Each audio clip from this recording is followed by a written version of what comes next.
নমস্কার, আশা করি সকলে খুব খুব ভালো আছেন।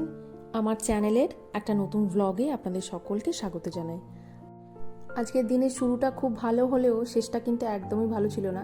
বিশেষ করে এই সময়টায়, যে সময়টায় আমি এই ভিডিওটা দেখাচ্ছি, এর কারণ হচ্ছে কয়েকদিন আগেই তো আমরা পুরী থেকে ফিরেছি, আর তার ব্লগও আমি আপলোড করেছি।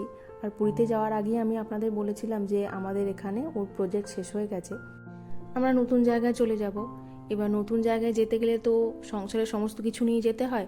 আমার একদমই ইচ্ছে ছিল না যে এইগুলোকে আমি বাদ দিয়ে রেখে চলে যাব বা এগুলোকে আমি বিক্রি করে দিয়ে চলে যাব, কিন্তু উপায় নেই। আমরা এই সমস্ত সিদ্ধান্তগুলো নেওয়ার আগে অনেকের সাথেই কথা বলেছি, অনেকেই আমাদের সাজেস্ট করেছেন যে মুভার্স অ্যান্ড প্যাকার্সের সঙ্গে যোগাযোগ করতে, আমরা সেটাও করেছিলাম। কিন্তু ওনারা যে পরিমাণ টাকা ডিমান্ড করছেন এই রিলোকেট করবার জন্য, মানে জিনিসপত্রগুলোকে এখান থেকে ওখানে পৌঁছে দেওয়ার জন্য, টাকার পরিমাণটা এতই বেশি যে কি বলবো। মাত্র কয়েকটা জিনিসের জন্য এতটা পরিমাণ টাকা দেওয়াটা আমাদের কাছে খুব একটা যুক্তিযুক্তও লাগেনি। ওনাদের লিস্টের মধ্যে আছে শুধুমাত্র ফার্নিচার বা অর্থাৎ খাট, আলমারি, ফ্রিজ বা আপনার গ্যাস ওভেন, মানে আপনার শুধু ওভেনটা, সিলিন্ডারটা নয়, এইগুলো নিয়ে যাবেন। ইন্ডাকশন নিয়ে যাবেন, ওয়াটার পিউরিফায়ার নিয়ে যাবেন, তারপর আনলা টানলা যেগুলো রয়েছে সেগুলো নিয়ে যাবেন। এছাড়াও বাসনপত্র নিয়ে যাবেন। মানে এবার বাসনপত্রের মধ্যে যদি কোনো আপনার ভালো ডিনার সেট থেকে থাকে বা কাঁচের কোনো বাসনপত্র থেকে থাকে, সেগুলো যদি এই রিলোকেটের সময় ভেঙে যায় বা কোনো রকমভাবে ক্ষতিগ্রস্ত হয়, তাহলে কিন্তু ওনারা কোনো রকমভাবে ক্ষতিপূরণ দেবেন না বা কোনো রকম রেসপন্সিবিলিটি ওনারা কিন্তু নেবেন না। যারা কর্মসূত্রে বাড়ির বাইরে থাকেন, 2 বছর 3 বছর অন্তর অন্তর রিলোকেট করতে হয়, জিনিসপত্র কেনবার সময় যেমন খুব ভাবনা চিন্তা করতে হয়, আবার খুব অল্প সীমিত জিনিসপত্র দিয়েই কিন্তু সংসারটা চালিয়ে নিয়ে যেতে হয়। পুরী যাওয়ার আগে আমি ফ্রিজটা বন্ধ করে দিয়ে চলে গেছিলাম, যাতে পুরোপুরি ড্রাই আউট হয়ে যায় আর এসে পরিষ্কার করে রেখে দিতে আমার খুব বেশি অসুবিধে না হয়। মাত্র 2 বছর ব্যবহার করার পর যদি এই সংসারের জিনিসপত্রগুলোকে অন্য কাউকে দিয়ে দিতে হয়, তাহলে কতটা খারাপ লাগে। আর প্রথম প্রথম খুব কষ্ট লাগছিল যখন বিক্রি করে দেওয়ার কথা হলো। তারপরে কাজগুলো সকালেই করে রাখছি, তার কারণ আজকে রান্না নেই, আজকে আমাদের একটা নিমন্ত্রণ আছে।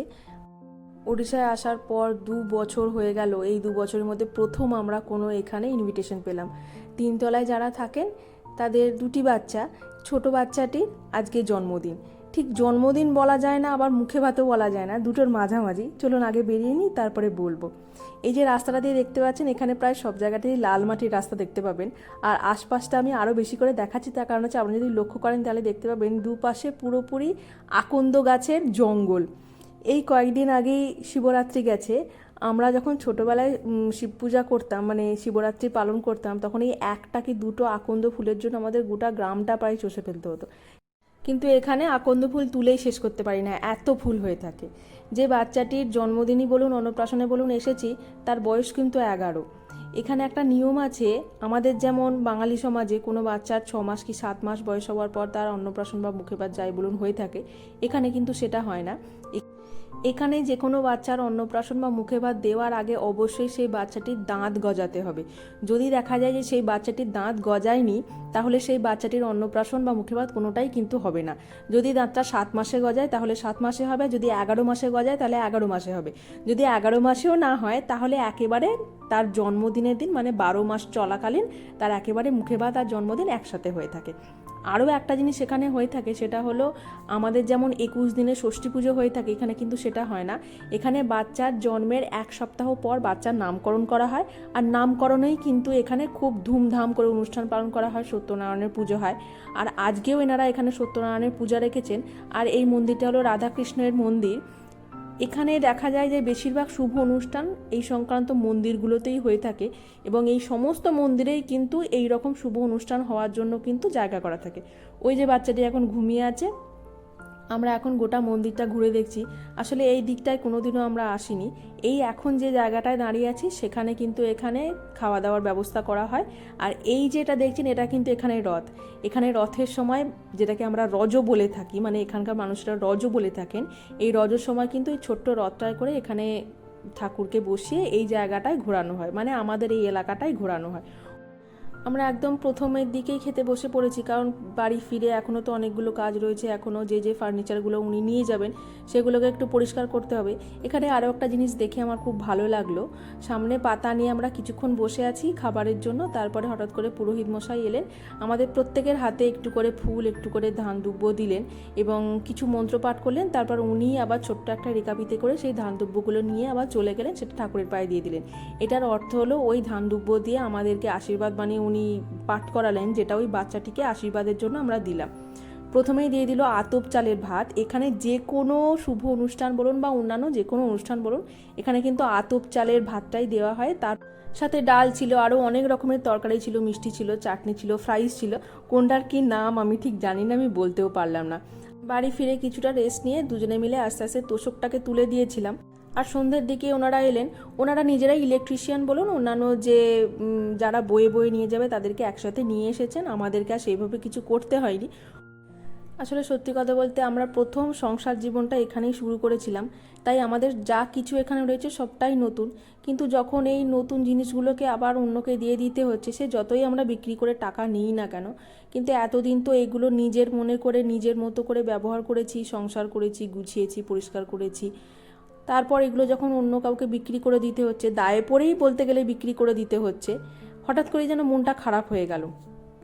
এইদিকে ফ্রিজটাও আমি ভালো করে পরিষ্কার করে রেখেছিলাম। আর কি ভাগ্যিস আমি এই ফ্রিজের এই যে শোলা টোলা বা যে বক্সটা বা এই প্লাস্টিকটা, এগুলো আমি যত্ন করে রেখে দিয়েছিলাম। আসলে যত্ন করে রেখে দিয়েছিলাম আমি নিজে পরে যখন রিলোকেট করব তখন নিজে ব্যবহার করব বলে। একটা জিনিস দেখে কিন্তু খুব ভালো লাগলো, সেটা হলো যে এতদিন তো আমি এগুলো ব্যবহার করেছি, এর প্রতি একটা ভালোবাসা রয়েছে। যতই টাকার বিনিময়ে বিক্রি করে দিই না কেন, মনটা তো হয় যে আমার জিনিসটাকে নিয়ে যাচ্ছে, তারা কীরকম করে ব্যবহার করবে, কীরকম করে রাখবে, এগুলো ভাবছি। আবার যখন দেখছি যে উনি এই প্লাস্টিকটাকে সুন্দর করে ওপর দিয়ে কভার করলেন, নিচে শোলাটাকে রাখলেন, আর যে বাক্সটার ভিতরে করে ফ্রিজটা এসেছিলো সেইটাকেও সুন্দর করে উনি ওপর দিয়ে চাপিয়ে সুন্দর করে বাঁধছেন, প্যাক করছেন। আর উনি নিজেদের মধ্যে আলোচনা করছিলেন যে এত সুন্দর করে জিনিসটা রেখেছে, এইগুলো সব কিছু রেখেছে, চলো এইভাবে সুন্দর করে বেঁধেই আমরা নিয়ে যাই যাতে জিনিসটার কোনো ক্ষতি না হয়। গোদরেজের যে ফ্রিজটা আমরা নিয়েছিলাম, 5 স্টারের যে মডেলটা আমরা নিয়েছিলাম, সেই মডেলটা এখানকার কোনো দোকানেই আমরা পাইনি, এমনকি গ্রেট ইস্টার্নেও এই মডেলটা আমরা পাইনি, কিন্তু আমাদের এই মডেলটাই চাই।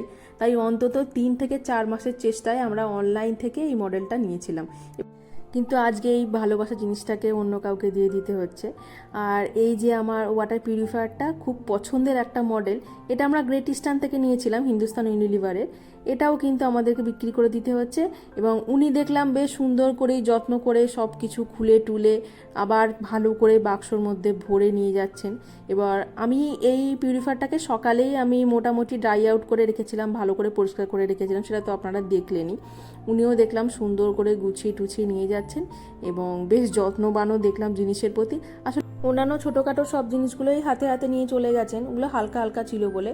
শুধুমাত্র এই খাটটা আর ফ্রিজটা এখনও পড়ে আছে, ফ্রিজটাকে ওনারা সবার শেষে নিয়ে যাবেন। আর খাটের বাকি পাটাতনগুলো যেগুলো আর কি সিঁড়ি দিয়ে নিয়ে যাওয়া যায়, সেগুলো সিঁড়ি দিয়েই নিয়ে গেছেন। আর বড় বড় যে ডান্ডাগুলো ছিল সেইগুলোকে ওনারা দেখলাম বারান্দা থেকেই সরাসরি নিচের দিকে নামিয়ে দিলেন, নিচে একজন চট করে ধরে নিল। আর ওই যে ফ্রিজটাকেও বেশ সুন্দর করে ওপরের দিকে তুলে দিচ্ছেন, নিজেরাই টেম্পো নিয়ে এসেছেন। আর যিনি ওই যে দাঁড়িয়ে আছেন, যিনি আর কি ঠেলছেন, সাদা জামা পরে আছেন, উনি আর কি আমাদের সেলার, মানে উনি সব কিছু কিনেছেন। আর ওই যে বাঁদিকে গাড়িতে হেলান দিয়ে সুমন্ত দাঁড়িয়ে আছে ওখানে, ও আর কি একটু দেখছে। প্রথম দুজনে মিলে সংসার শুরু করেছিলাম তো এই জিনিসগুলো দিয়ে, তাই যখন জিনিসগুলো নিয়ে যাচ্ছে আমারও মনটা ভীষণ খারাপ আর ওর মনটাও ভীষণ খারাপ।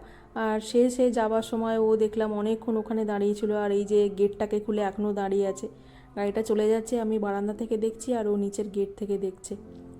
আসলে এটা প্রথমবার বলে এতটা কষ্ট লাগছে, কিন্তু আমাদের মানিয়ে নিতে হবে, কারণ সারা জীবন ধরেই এটা চলতে থাকবে। যেখানে যেমন প্রজেক্ট করবে সেখানে সেরকমভাবেই আমাদের থাকতে হবে। আপনাদের কার কার এরকম অভিজ্ঞতা হয়েছে, এরকম পরিস্থিতির মধ্যে গেছে, আমার সাথে অবশ্যই শেয়ার করবেন। ভিডিওটা ভালো লাগলে লাইক করবেন, চ্যানেলটা সাবস্ক্রাইব করবেন।